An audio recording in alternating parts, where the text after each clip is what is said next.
King Charles plans to rent out the Royal Lodge after Prince Andrew's departure. King Charles is allegedly planning to rent out the Royal Windsor Lodge after Prince Andrew finally leaves. Prince Andrew moved into the 30-room house in 2004, shortly after vacating Sunninghill Park. The king, who was diagnosed with cancer earlier this year, is said to be planning to rent the 7-bedroom property for £1 million a year. It is understood that the king is keen to revamp the palace when he asks the Duke of York, who is said to refuse to move out, as reported by The Sun. Andrew has reportedly rejected any further offer of the room that was made to him and is relying on his cast-iron lease. Sources shared that they believe King Charles will eventually push Andrew to leave, especially if the royal cuts the £4 million the Duke is currently receiving.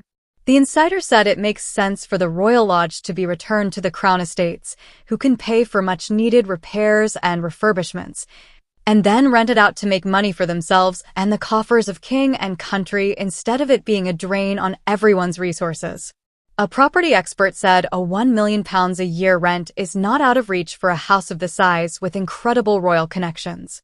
The king's supposed decision to up the ante is said to have come after claims that Andrew could not meet the £400,000 maintenance costs a year, but he reportedly refused to leave and explored the option of renting the lodge to his ex-wife, Fergie, as well as his 2 daughters, Princess Beatrice and Princess Eugenie.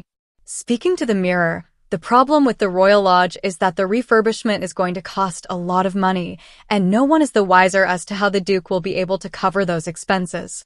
It is very difficult to see why Beatrice or Eugenie would want to take on the burden of carrying a lease when they would be better off investing whatever money they have, as they are likely to get a return, which certainly won't happen with the Royal Lodge.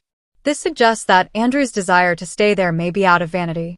Although they officially divorced in 1996, Sarah Ferguson still resides at the Royal Lodge with Andrew. Earlier this month, Sarah responded to claims that the couple had been asked to vacate the Royal Lodge, discussing the situation on Good Morning Britain, saying, "I'm a very lucky guest, but I don't tend to get involved in fraternity discussions. And I think that's the safest place. Let the brothers discuss it themselves."